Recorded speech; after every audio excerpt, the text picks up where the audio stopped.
Yeah.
Oh, it's a big head.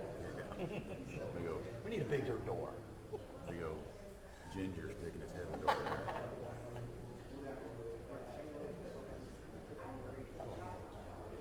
I wish we'd hired him. Yeah, he's good.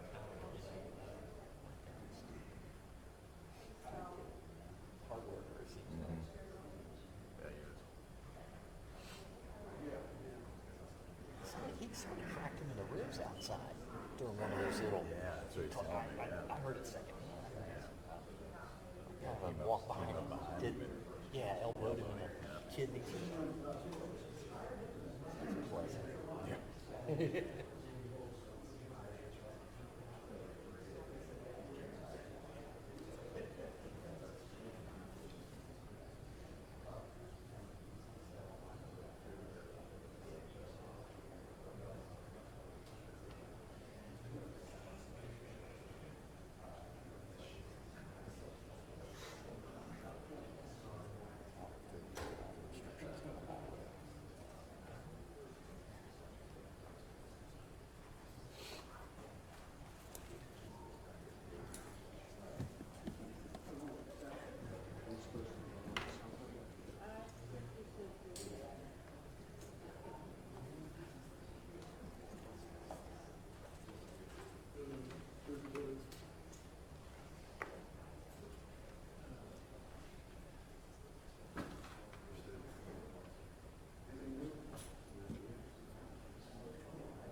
1-203-961. There are multiple different matters that we need to deal with today. First and foremost, we'll be addressing the objection of the Cincinnati Enquirer and the objection of Scripps Media Incorporated, WCPO TV, to the court's entry dated November 4th, restricting public access to juror questionnaires and requests for a hearing to reconsider. The court has received the following requests for juror information. On October 26th, the Enquirer emailed through its lawyer, Jack Greiner, initiating a request to change camera positions. Those issues were already resolved. On November 1st of 2016, the Enquirer emailed a request from Sharon Coolidge for completed juror questionnaires. On November 3rd of 16, WLWT emailed a request from Bill Hager requesting the list of jurors' names and home addresses. On November 4th of 16, WLWT email from Grant Schultz for completed juror questionnaires. On November 12th of 16, WXIX email request from Nicole Dahl requesting the names of all seated and alternate jurors. On November 4th of 16, WCPO left a voicemail request from Jim McCrae requesting redacted juror questionnaires. And on November 4th of 16, the Enquirer email from Kevin Grasha requesting redacted juror questionnaires. On the court's authority and its own motion and pursuant to Superintendent's Rule 45, I've called a hearing to rule on the limited issue on whether juror questionnaires and jurors' names and addresses would be released to the media outlets or other public records requesters that have made a written request to obtain copies of these questionnaires and the names and addresses. Since the court has called the hearing on its own motion, the court will begin with the evidence concerning the issue. Before I begin, is Mr. Greiner present? Very good. Ms. Diaz? Very good. Come on forward. We'll make accommodations at the council table. It's sort of a four-party motion. Obviously, the state of Ohio and the defense is present as well, and they have a role in this hearing. Thank you, gentlemen.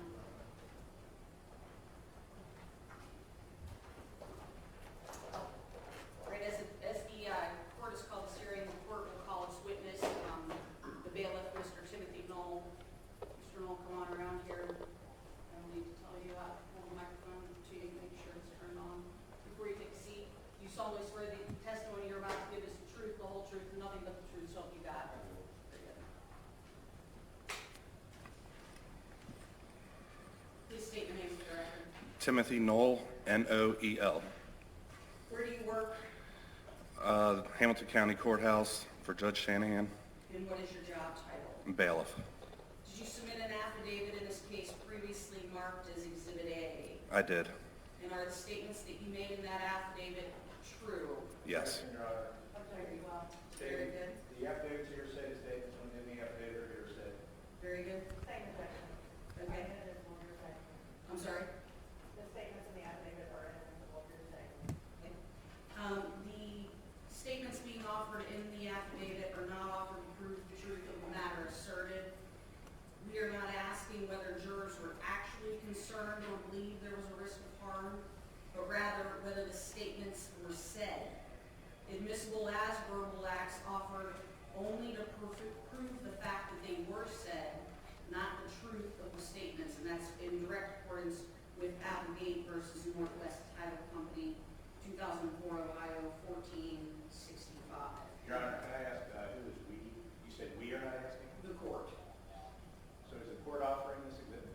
Yes. The affidavit itself, it has been attached to the court's entry. And the court is going to make the decision on the evidence that the court has introduced? This is an unusual animal, isn't it?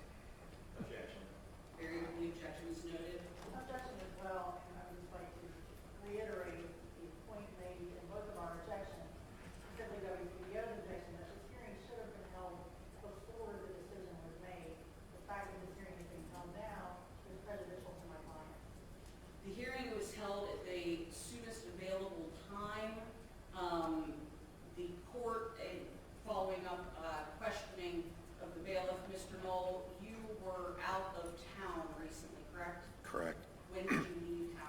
November 12th. And when did you return? Friday, I believe it was November 18th. Okay, and was court in progress this past week? No, it was not. Very good. Your Honor, Yes. my point is that the hearing should have been held before the entries were put on November 4th. A, a grand release redacted questionnaire, but B, the next entry was the entry sealing the questionnaires in their entirety, according to Ohio Supreme Court case law, the hearing as to whether sealing the 3 questionnaires or redacting them should have been held before the decision was made. That's my point. We should have had this hearing 2 weeks ago, before November 4th. Very good. I'll note your objection. The objection is overruled. Counsel for, excuse me, again, that affidavit you signed and swore to it before a notary, correct, Mr. Knoll? Yes. Very good. It has previously been filed. Yes. Very good. Nothing further from the state of this witness. Counsel for both parties for the outlet. Mr. Griner? No, okay, from your judge, we're gonna move. Yeah, no, you're fine, Parker. Mr. Knoll, you indicate you work for the judge, is that correct? Yes. Who asked you to prepare the affidavit?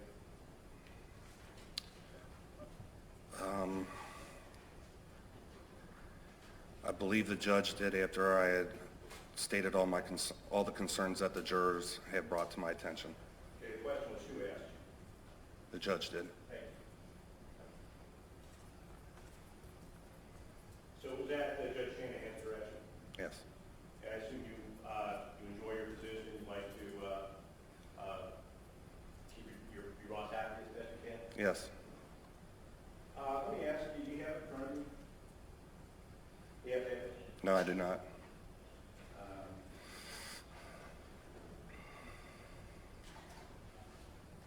Can I approach that? You may. I'll hand you a copy of your affidavit.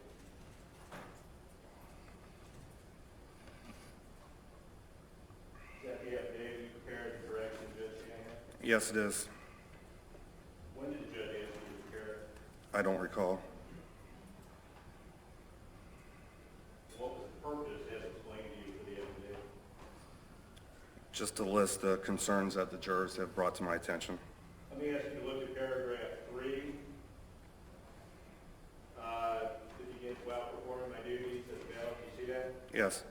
And then subsection A of paragraph 3, it says at least 7 to 8 jurors expressed to me. Do you see that? Yes. What are the names of the jurors who expressed concern to you? I don't know their names offhand. Is there a way that you can check and find out? I could, but I honestly, I don't get into a personal relationship with the jurors. Do you have a list of the juror names? Do I have a list now? Do you have one available to you? No, I do not. Could you get one? Is there one? That I don't know. Your Honor, could a list of the juror names be made available to Mr. Knoll? We don't have that document. We're certainly not going to create that document. This hearing addresses the names and the addresses that are retained by the jury commissioner. That is where, if there is a document that lists just the jurors, then it would be retained by the jury commissioner. But again, this hearing is addressing the release of the names and the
No.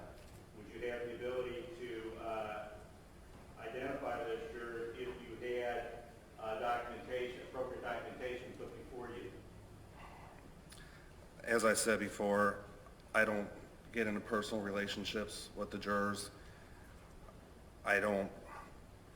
If two of them have the same name, first name, I don't know which one's which.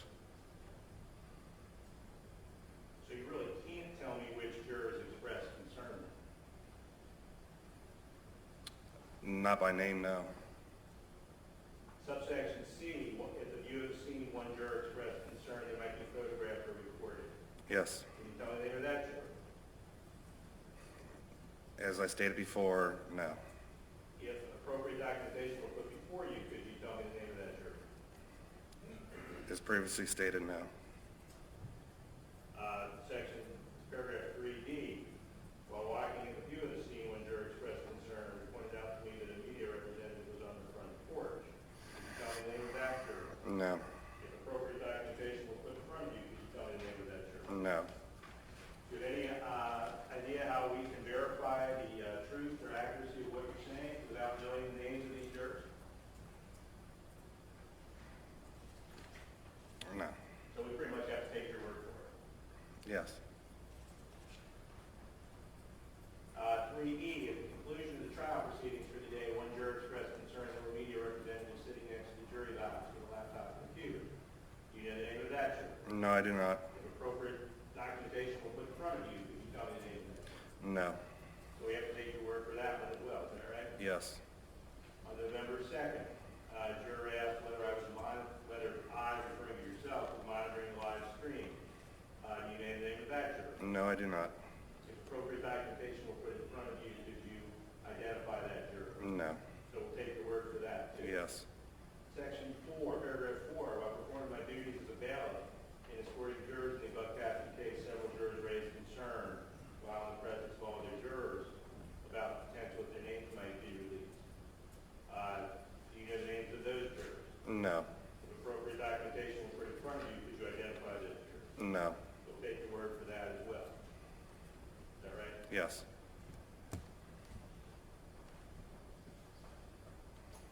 Did you inform the jurors when they expressed that concern that there is a First Amendment right of the public to access jury proceedings and that there is no right for those jurors to have an expectation that their identities would not be disclosed?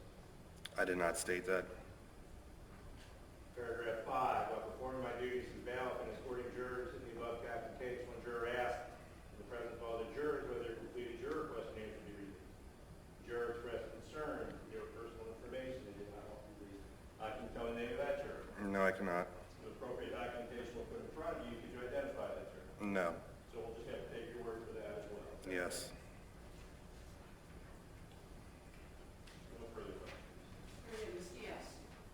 Yes, I have a question of the witness. You testified that the judge asked you to prepare your affidavit, correct? Yes. Did the judge help you write the affidavit? No, she did not. Did anybody help you write the affidavit? Yes, I did. I had the court administrator, Pat Dressing, Did assist me. Mr. Landis participate in helping you write the affidavit? Did who? Mr. Landis? I don't know who Mr. Landis. Oh, no, he just notarized it for me. You said Pat Dressing Yes. helped you Yes. write your affidavit? Yes. What was Mr. Dressing's role? For the legal terminology. I'm not a law student or did not go to law school, so What legal terminology was that? just the format of everything and the wording. The wording?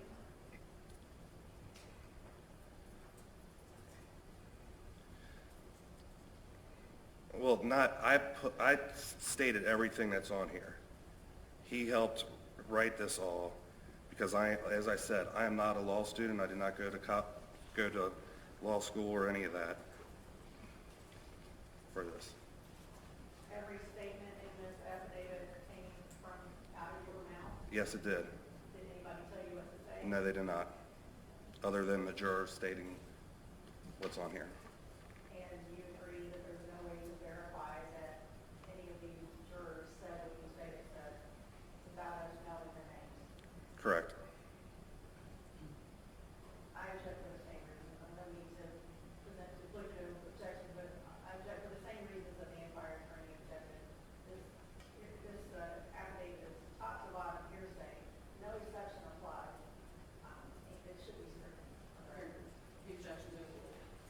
Mr. Matthews, any questions for Mr. Knoll? No, sir. Very good. Mr. Stevenson, none? Very good. Thank you, Ms. O'Donnell, Mr. Knoll.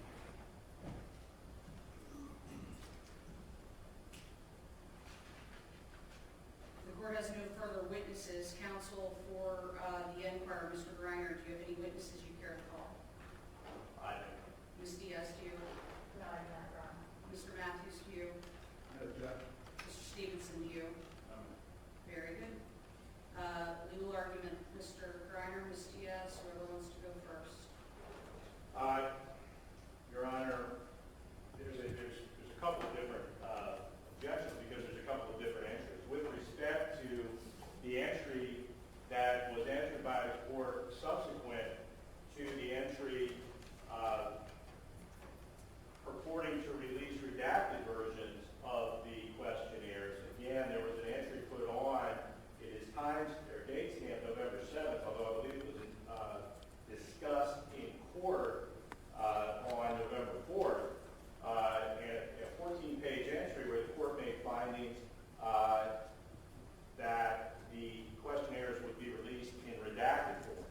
Subsequent to that, an entry went on staying that entry and sealing the questionnaires in their entirety.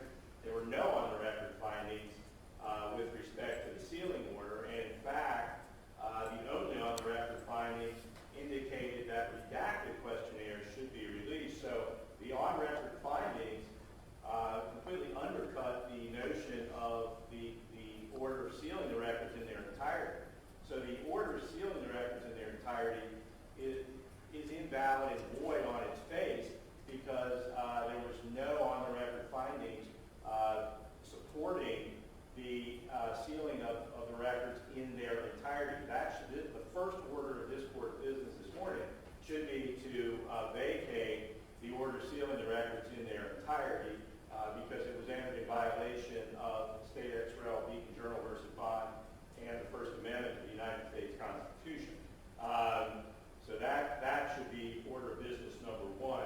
We would expect that to happen presently. Second, with respect to the entry, a 14-page entry purporting to limit production of the questionnaires only in redacted form, that being redactions of identifying information with respect to the jurors, that entry is inadequate and does not satisfy the requirements of State Ex Rel. Beacon Journal versus Bond or the First Amendment of the United States Constitution.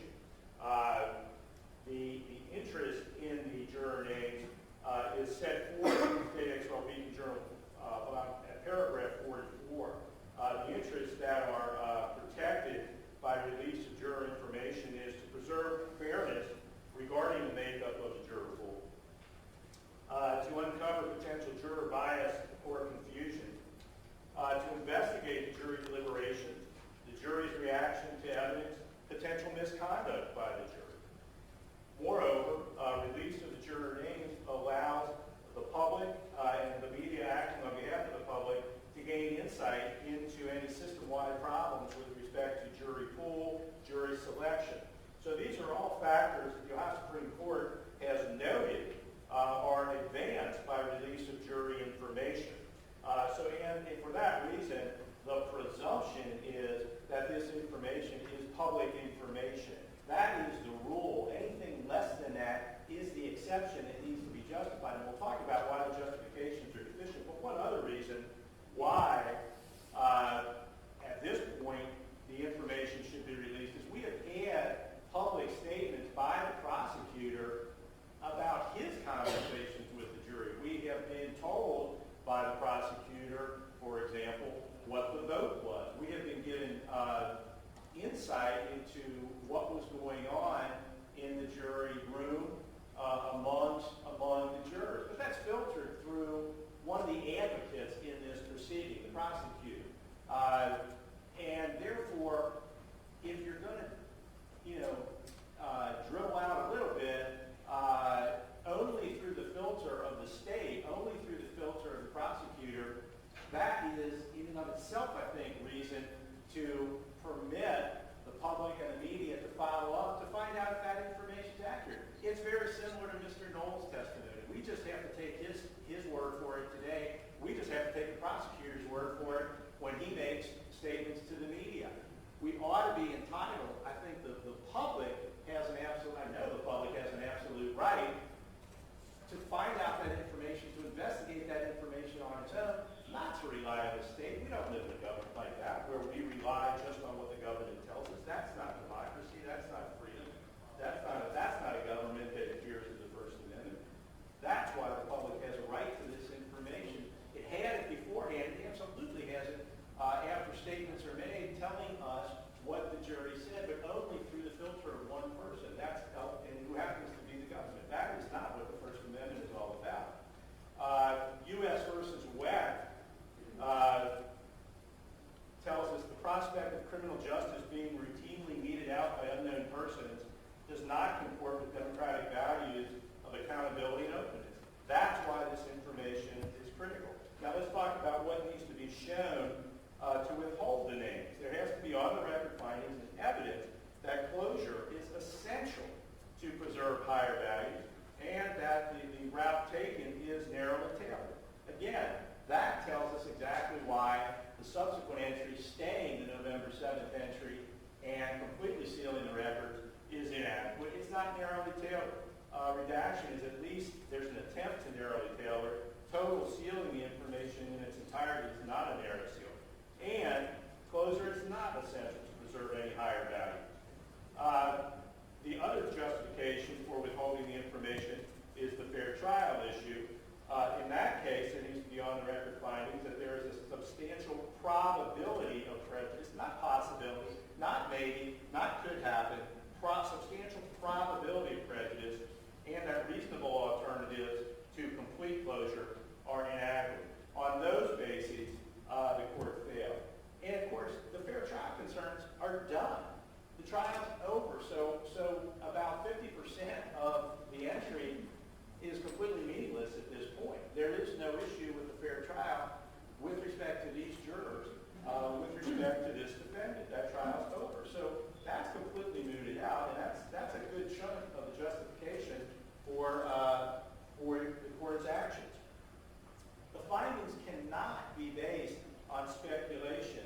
State Extra Inquiry versus Sage, the Ohio Supreme Court told us, we cannot assume or speculate our way to the necessary findings. There must be some evidence in the record that speaks to the prejudicial impact.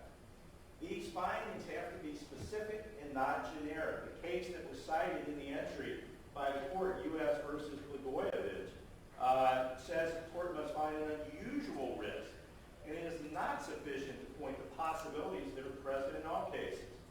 U.S. versus Webb, the case that I cited previously. Conclusory and generic findings are insufficient. The case of in-ray juror questionnaires tells us generalized concern regarding juror candor are insufficient. U.S. versus Bond's case, it is not enough to point to possibilities in every criminal trial to justify withholding the information.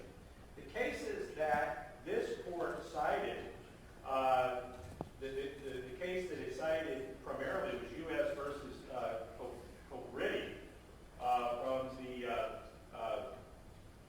District Court in Michigan, was the first post 9/11 terrorism trial. And in that case, the court decided an anonymous jury was appropriate. But two cases subsequent to Cobretti did not follow that holding, U.S. versus Oda and U.S. versus Mohammed. And in both cases, the courts noted that Cobretti was very much an outlier. It was the very first post 9/11 terrorism case. There was great concern about juror safety, and the court acted as it did. Again, subsequent cases by that same court has decided that it was not necessary. In U.S. versus Norwood, the court talked about what kind of specific findings are appropriate, and it gave some examples. A dangerous defendant with ties to organized crime might be sufficient. A defendant who has a history of jury tampering, that might be sufficient ground. Or a dangerous and unscrupulous defendant with extensive pretrial publicity. Well, certainly, there's no indication that Officer Tenzing has any ties with organized crime. There is no evidence that there's any history of jury tampering. Officer Tenzing has not been held out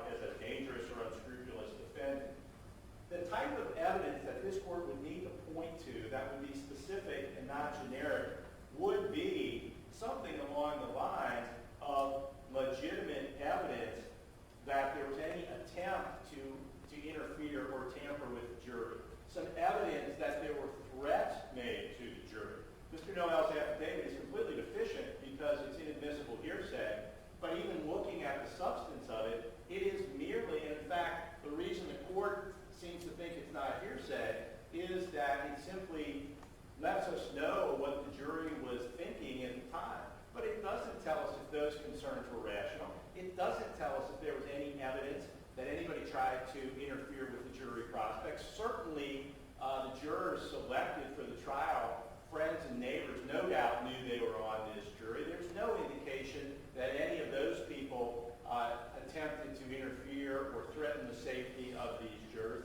And we know from State XRL Beacon Journal versus Bond that certain identifying information is off limits. Social security number, phone numbers, driver's license numbers. So there's no problem with redacting any of that information. Indeed, the controlling case tells us that should be redacted. So that's not the issue. But again, for this court to make the findings it made, there should be at least some evidence that these jurors were somehow approached or that there was a probability that they would be approached. And there were no such findings. Every finding this court made laid out primarily on page 8 of its entry, is a generic, non-specific finding. The word could reappears quite a lot, as a matter of fact. It says here,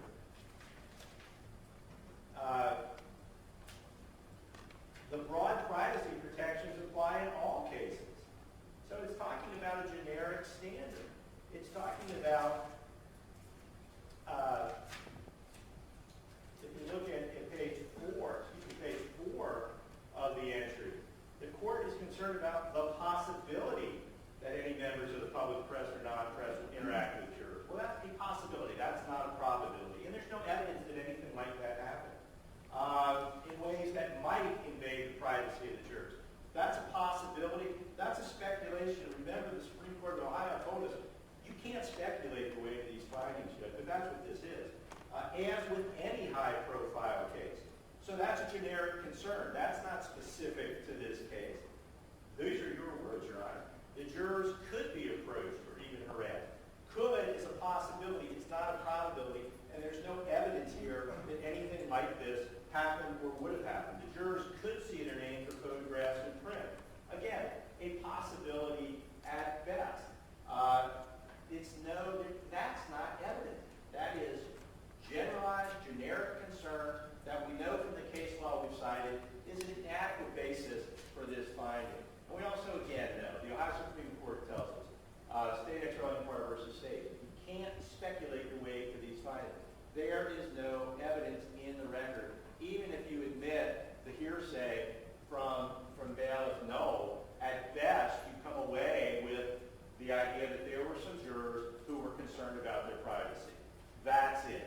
We don't know if that was a reasonable concern. We don't know if there was any attempts to invade that privacy. We don't know if there were any efforts by people who knew they were on the jury to say, hey, what's going on with the case? We just don't know.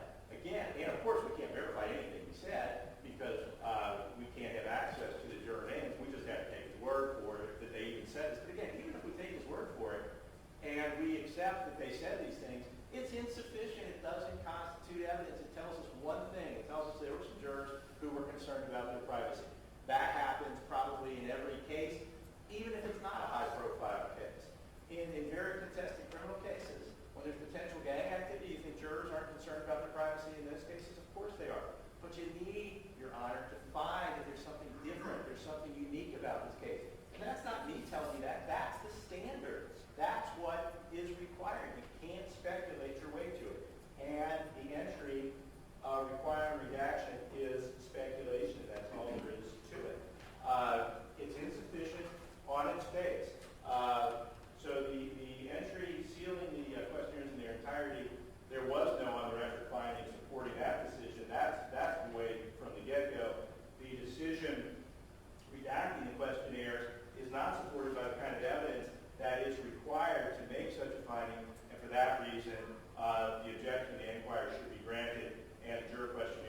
I then see in your client's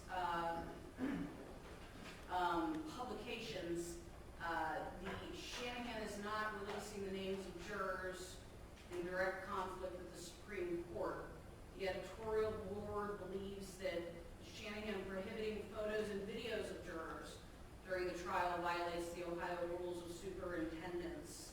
The crime victims and witnesses can object to being photographed, but that limitation does not extend to jurors. So now they're talking photographing and videotaping. That access to jury information is not a privilege, it is a First Amendment right. And that Shanahan needs to assure transparency by releasing jury information, finding ways to give public access on November 1st.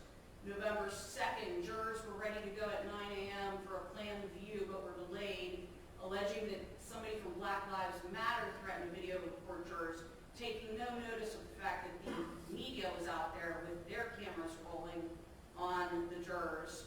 Saturday, November 5th, Enquirer withdraws its request for public records. That, in fact, never happened, despite it being printed. The Enquirer, which asked to see the questionnaires jurors filled out before the trial, withdrew its request after learning the jurors' concerns. This was printed by Dan Horn. The court received no withdrawal.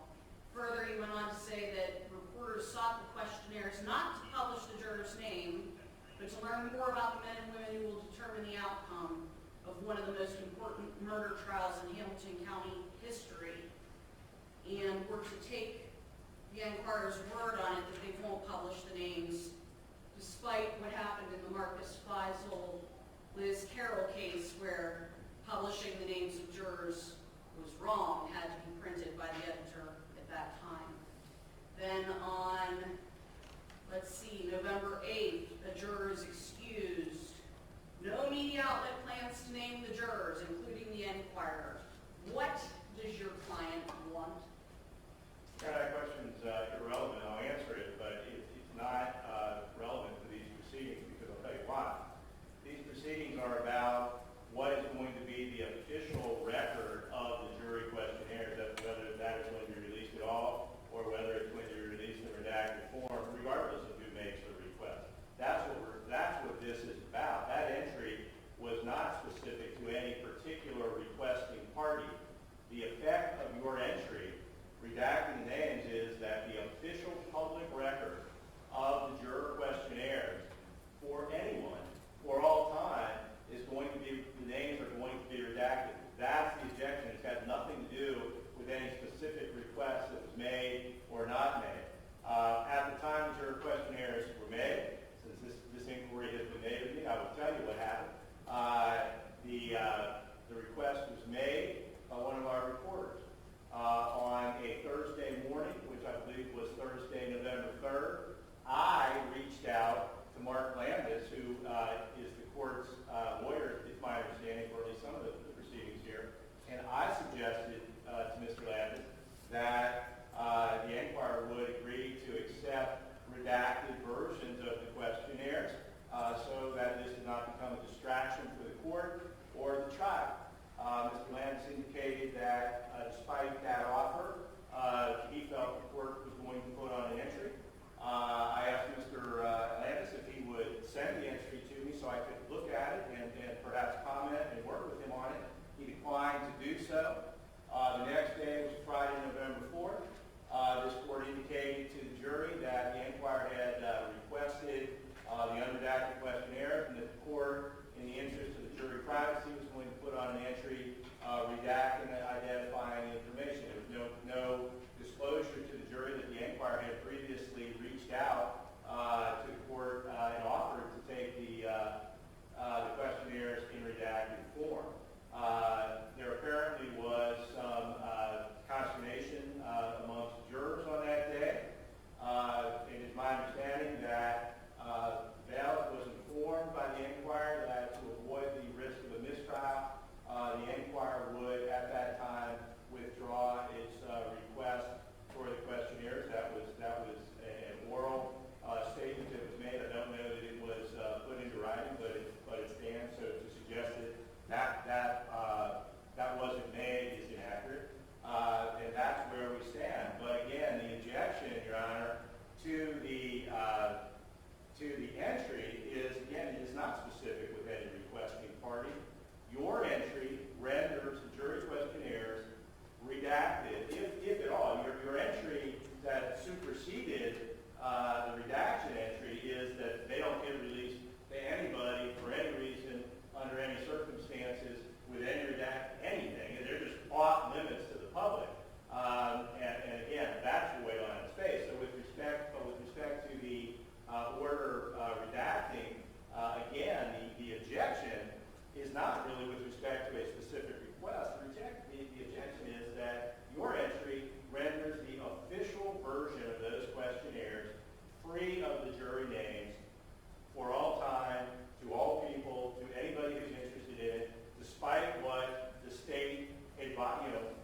Did jurors also choose to contact the defense? Yes. And that you all were not given juror information, were you, Mr. Matthews? As far as you weren't given information that would allow you to reach out to jurors, nor did you choose to do so. Correct. Mr. Petemeyer? And just for the record, jurors had just as much right and ability to contact any media outlets that they wanted to talk to. So this notion that everything is being filtered by the court through the state or by the defense is totally inaccurate. Those jurors on their own chose to reach out to these parties and simply chose to not reach out to media. They had just as much ability, and in fact, the court offered assistance in that matter. No juror availed themselves of such, for the record. Ms. Diaz, go ahead. Yes, on behalf of WCPA, no surprise, we found the same cases that Mr. Griner found. But I do want to highlight the cases that support the particular point here, that bond requires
media of the day, the 24-hour news cycle, and everybody just thirsting for something to report on the case, it's going to be extremely difficult to find people who are willing to come down here and sit in any courtroom as a juror. For that reason, I submit that the arguments of both the Inquirer and WCPO are beyond what we should be dealing with here. We need to keep the jurors' identities secret. Your Honor, I'm not going to add much more. It strikes me that there are two policy concerns here, whether or not the individual privacy interests of the jury and a risk of injury to their person outweigh any rights that the Inquirer and WCPO have. And I think under Superintendent 45E, you have sufficient evidence in the record to make that decision. And the second policy interest is whether or not we're ever going to be able to get a fair jury or an impartial jury in this county to reach out. Mr. Kennedy should reach out the order. And I think that given the fact that names, information, and other things are being demanded here, I think it's going to be extremely difficult. I think we'll have a showing effect on your ability to have a fair trial in this county. Very good, thank you. All right, having considered the arguments made and the evidence offered, in particular, the court would consider the testimony of the court bailiff, Timothy Knoll. Mr. Knoll testified through the proceedings that jurors had expressed reasonable concerns for their physical safety and that of their family members as a result of their involvement in this case. I would also go on to take judicial notice at the outrage and anger of our local community surrounding the facts of this case, the inability of the decision to reach a verdict, and all other aspects of the matter. The case presented a unique question of law, and I'll rule on that question now from the bench. My decision today is based on the Ohio Supreme Court rulings in State ex rel. McCleary versus Roberts, which is 88 Ohio State 3rd 365, in State ex rel. Cincinnati Enquirer versus Craig, which is 132 Ohio State 3rd 68, as well as the holdings of the United States Courts of Appeals for the 6th Circuit in Calstrom versus Columbus, 168 F 3rd 1055. The main thread that runs through all of these precedents is the fear of individuals that their personally identifying information could likely put them in danger, thus implicating important constitutional provisions. I find that the jurors in this case have, and I'm quoting directly from Craig and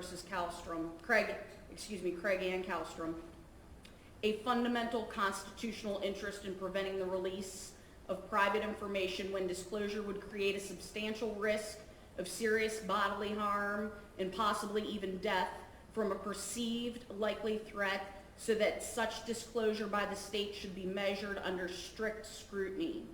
In reaching the conclusion, I've considered the applicable law.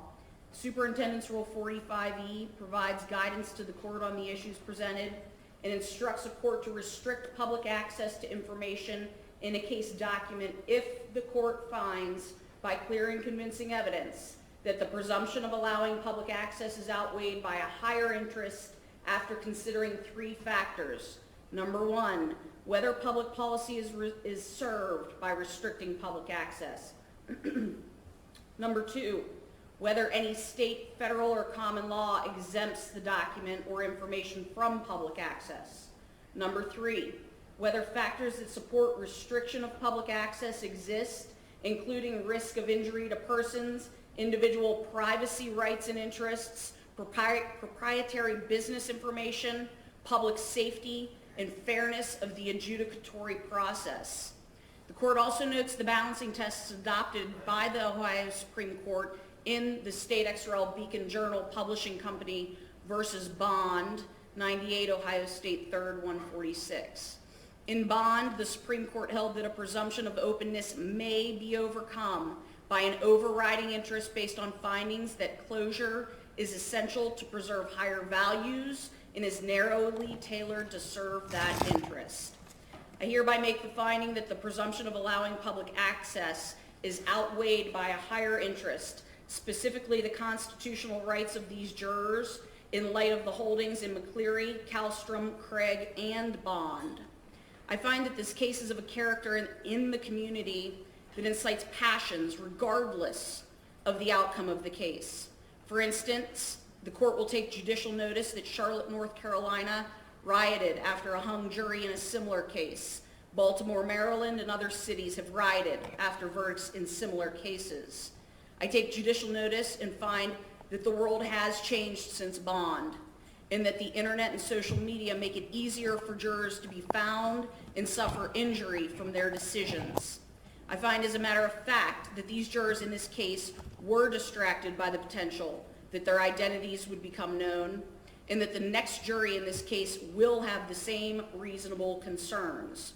Now that I've made these findings, Superintendent's Rule 45E3 requires that the court to apply the least restrictive means to them. Superintendent's Rule 45E3A provides perhaps the best example of how to achieve such limitation. The rule suggests, and I am quoting, redacting the information rather than limiting public access to the entire document. Therefore, pursuant to the court's statutory, constitutional, and common law authority, I order the clerk of courts to release the juror questionnaires redacted to prevent the jurors' identities from being made available to the press, the public, or on social media. Such redactions shall be made in the records released by the close of business tomorrow, which is November 29th by 4 p.m. It is so ordered. This hearing is adjourned. We're going to take a very brief recess before continuing on with the actual case at hand.